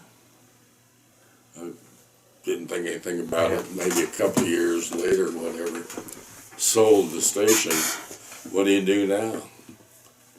And that popped into mind, and I talked with Warren a little bit, and I couldn't spell commissioner, now I are one. Anyway, that was an exciting 8 years. Yeah. Again, the background of owning the business, the publicity, the news angle, that fit. And so I had 8 years up there, and that all came from an idea at the radio station, interviewing, and Warren Wilder, the news, the politicians, and so forth. But I always said I didn't have all that much as respect, even though I got to sit, being governors and whatnot all. For politicians, because I saw some of the deceit that would occur in politics, which is inflammatory now. Yeah. But Warren put that, and Warren was such a solid guy, and so I used to, I remember one guy in particular was kind of rubbing me wrong. He called me a politician. I said, "Well, I tell you," he said, I'm a private person." He said, "Don't ever call me a politician again." And I was one. But no, I tried not to behave like one. Yeah. I candidly said, I can see a transition that takes place in so many politicians that get elected for certain reasons and then don't follow those. And part of the process is it changes you. Yeah. The number of times on the commission that I had to vote and hold my nose while I voted happens all too frequently because you can't get it to evolve the way you really think it should. But politicians today slide not with what they really are, but where they think the wind blows them. Yeah. And I try not to be that way. Wow. Yeah. Any accomplishments in those 8 years that you're very proud of? I would think stability built the jail, the expansion of the jail, excuse me. That was where that was a very controversial issue. Ended up it's one of the critical points is a community level, any governmental unit can spend money on an issue, but they must present both sides. That's the law. That's the law. So we needed to expand the jail, built the jail. Now that I think about it, we had to build a jail. And we wanted people to vote for it. And we spent $25,000 of county money. But we had to spend to tell both sides of the story. Here's the reason to vote for it. Here's the reason not to. And we carefully did that. And then one little guy here in town thought that we didn't do that, and we only told one side of the story, brought issue against us, and had a judge come in. He got us and convicted us of only telling one side of the story, which was, we had the commercials that we were running. Here's telling both sides. And we had a judge come in, I forgot, some administrative judge is what it was. Okay, we had a trial in the courthouse and we were found guilty. And Ralph Hardin, a wonderful county attorney, took that to Supreme Court, onto court in state. And it was 5, 6, 7 years later that Ralph Hardin got that reversed. Huh. And this was we did not wrong. He was trying to get us to pay for that $25,000 personally. The commissioners? Anyway, he's a civil activist around town that's still here. I won't use the name. I think you may be tuned into who I'm talking about. Yeah. But I got my say back with him. And then from But county accomplishments, getting that jail built was one thing. I think one of the things that we were very successful at, and I served with a fellow commissioner by the name of Dr. Cortland Hotchkiss. And Court was up there, 12 years, 16 years. I did 8 years with him. And he was one of the most savvy guys. He had a doctorate in public administration. Uh-huh. And he kept me out of trouble over and over and over. an amazing recall intellect. And one of the things that I take pride in is the budgeting. And following court, which I was in the radio station, I was a conservative budgeter. And a conservative budget can be explained very simply. You overestimate your expenses and underestimate your revenue. That's your budget. And it's amazing how that then works out, because that's usually what happens almost every time. Yeah, right. And Hotchkiss had an amazing way of hiding money. You didn't hide it, it's there. It's there if you knew what it was. And he was, so we got things done. And the 8 years I was there under his leadership, the county economics were very solid, straight, conservative, managed growth, did an overall good job with all departments and so forth. And it's an interesting job because the 5 departments you have elected offices. County commissioner job is taking the dollars that you have to work with and prioritizing them and putting those dollars in the right places. Yeah. And I think if I was to look at an accomplishment, especially with Court Hotchkiss, there was one other commissioner I can't say that about, but between almost the court and myself, we kind of kept things on the rail. That turned out to be, I won't mention any names there. But stability, conservative economics, and the county was probably, with personnel, probably one of the best run counties in the state. Mm-hmm. Yeah. And then you jumped to Loveland politics, and from there, was there a gap? By that time, I had a personal tragedy. I'll only mention it briefly. I had 2 sons. I lost them both. Oh, boy. And so I wasn't doing anything. Yeah. And pursued met another lady after a divorce at that time, which I didn't like. Didn't want it to happen. Yeah. Said, I want you to do 2 things. Get back involved in city activities, community politics, I guess, in the church.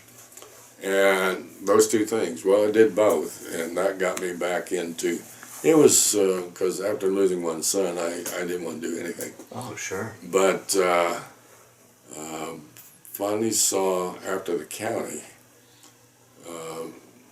saw a re-immersion in civic activity, which turned out to be politics. And so I ran for city council and was elected there and did 8 years there. Wow.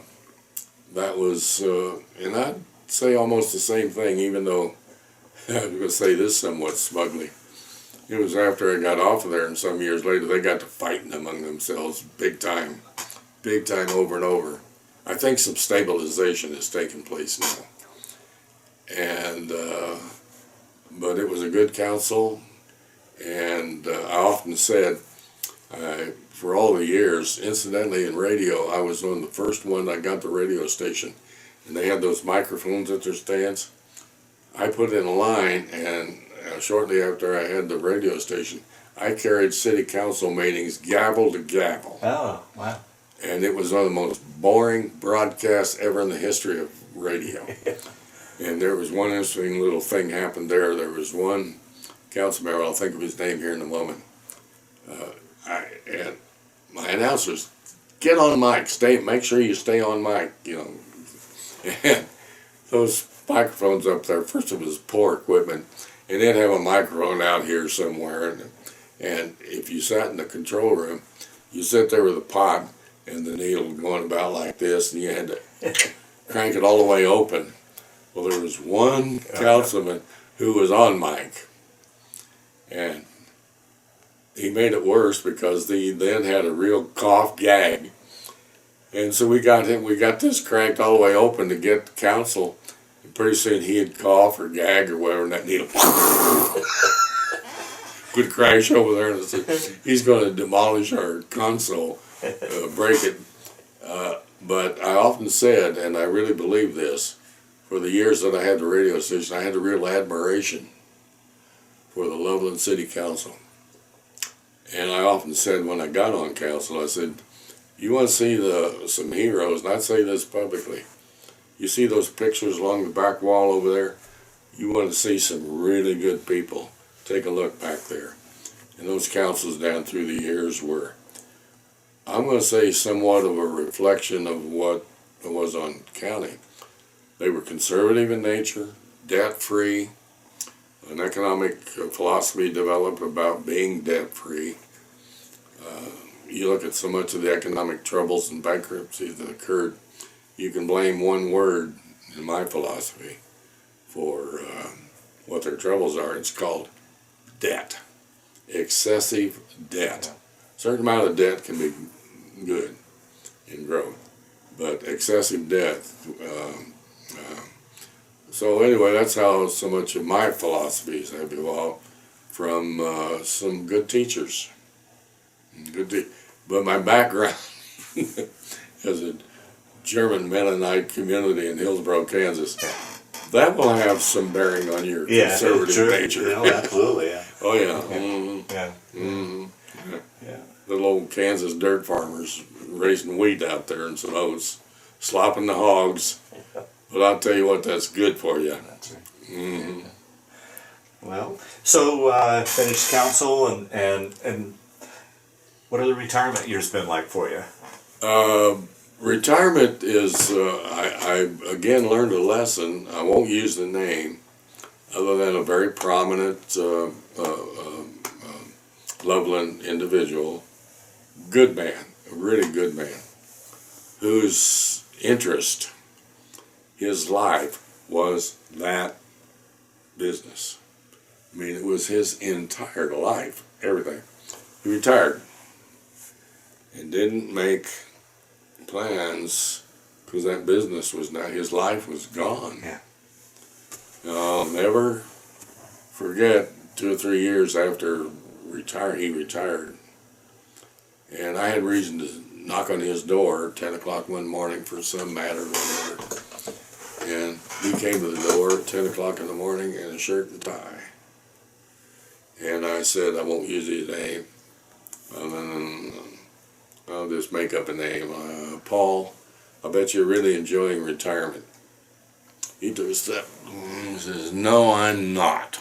The simple lesson there to be learned is you're going to retire, and I got a book here somewhere where retirement for big-time people can be very difficult. Marriage, for example, loving marriage. All of a sudden, you're kind of apart for all these working years, together apart.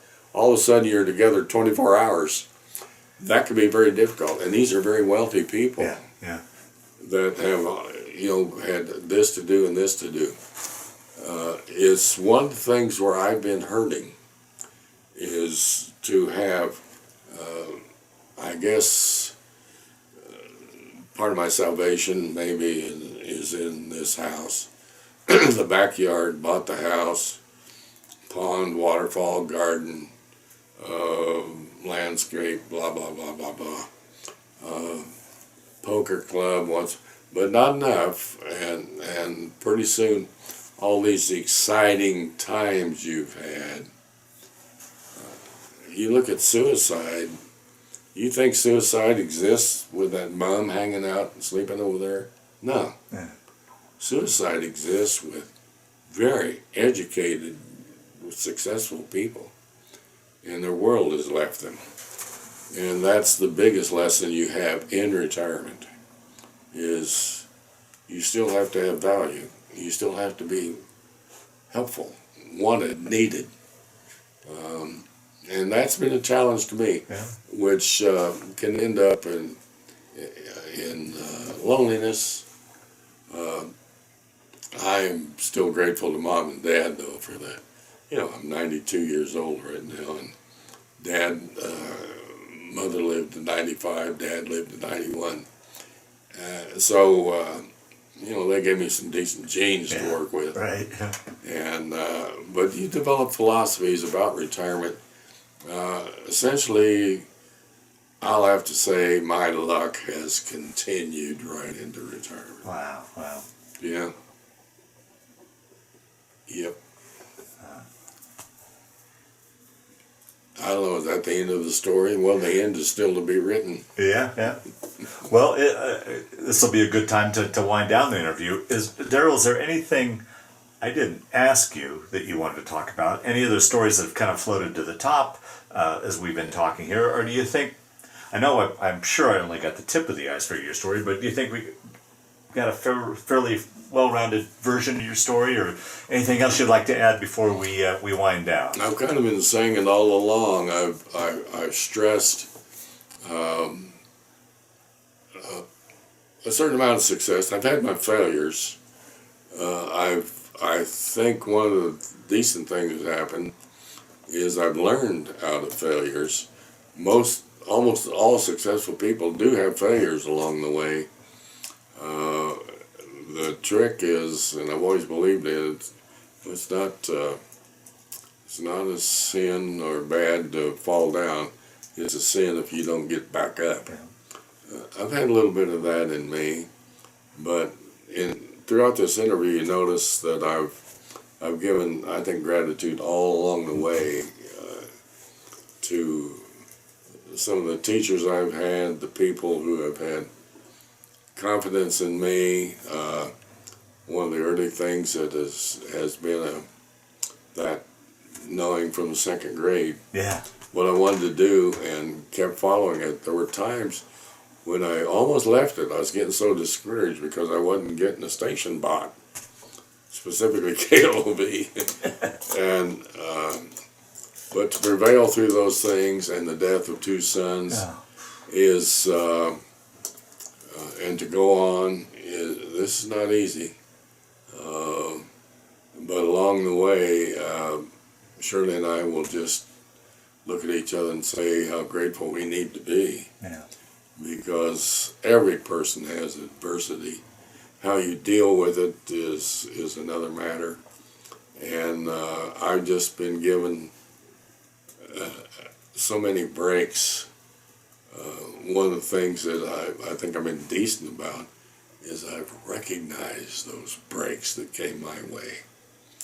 And that's been I've always said my life has been a bowl of cherries, with two exceptions. Then, of course, the death of my two sons. But I don't know how many people can go through life and say, I've had but two drawbacks in my life. They were gigantic, but maybe only two.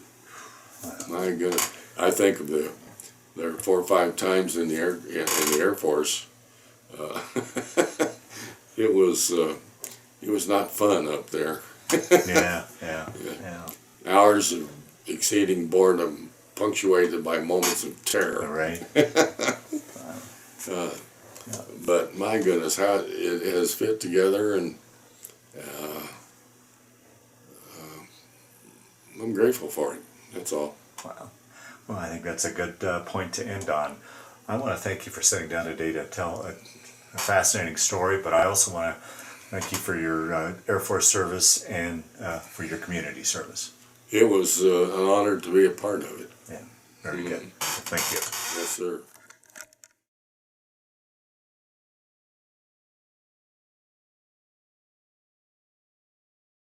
Description of this one. I think this is an official photo when you first enter the Air Force. Okay. Notice Second Lieutenant, my serial number there, which all veterans will retain their serial number throughout their life. Yeah, right. Second Lieutenant. Go ahead, Daryle. I'll never forget the year 1957 upon completion of a degree at the University of Wichita. That year then, after ROTC, you were commissioned to second lieutenant, and I was thrilled to have my father and my mother pin my gold bars on. Very nice. And the year will be 1956, University of Wichita. I was in Air Force ROTC, Reserve Officer Training Corps. We decided we needed an auxiliary unit, and we formed one of the first organizations as such with Air Force ROTC, an Angel Flight. We had co-eds from across the campus wanted to be in the Angel Flight, and they needed a drill sergeant after we formed them. Notice the drill instructor, that's me, and I had, the television show that only had 3 angels. I think I had 21 angels. And I was their drill sergeant and gave them Jody calls. We performed at halftime of some football and basketball games. Very good. The picture you're seeing is the Latin Quarter in New York City, where some ROTC cadets made a trip to New York back in, that would be 1956. 3 of my buddies, that's me on the right, buddy of mine, Harold Dwyer, Kenny Cross there on the left. We were in the Latin Quarter, and it was owned by a guy by the name of Lou Walters, who owned that nightclub. He had a daughter that did very well in television. Her name was Barbara Walters. I'll be darned. And anyway, that's the Latin Quarter in New York City. Huh. How was it for this small town Kansas boy in the big city for you? A bit lost. Yeah. You know what? And I haven't got over that. I'm almost disliking driving around Loveland anymore. I hate going to Denver. Yeah.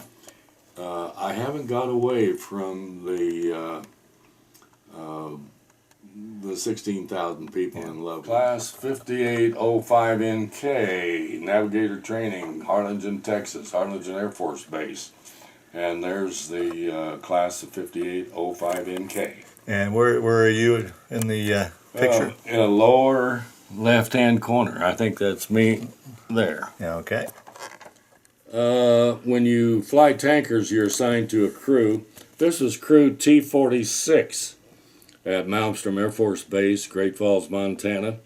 From left to right, you'll see the aircraft commander, Don Newton, the co-pilot, Chuck Wilson. I'm in the middle, the navigator, and there's the engineer and the boom operator. So it's a crew of 5, crew T-46 at Malmstrom Air Force Base. Okay, my first assignment was the 97th Air Refueling Squadron, Great Falls, Montana, air-to-air refueling. I was flying a flying gas station. Yeah. Notice the signal, the ducts in air, air-to-air refueling taking place. Squadron motto, we pass gas. Force duty, active duty, I joined the Kansas Air National Guard, and from flying KC-97 tankers, got into the RB-57, known as the Canberra. And this is, I think that picture was taken somewhere over Colorado, but that's me with the oxygen mask and the helmet, flying somewhere, I think, to Utah. That's the B-57 cockpit. Had orders one time to deliver a B-57 from the United States to Clarkfield in the Philippines. Got in that B-57. That's shortly before takeoff. I'm glad to be here now because that B-57 almost had mechanical problems, almost dropped us in the middle of the Pacific Ocean, but we got away. Boy. In the Kansas Air Guard, flew for 8 years with Major Jerry Comstock, and myself, navigator, photo operator in the B-57. That was shortly before we took off for the Philippines. In 1970, studios in a little old cinder block building on East 7th. Was able to build new studios. This is at 1570 West 1st Street in Loveland, as it stands today in the year of 2026. It's now in the ownership of a large insurance firm, but those studios still exist.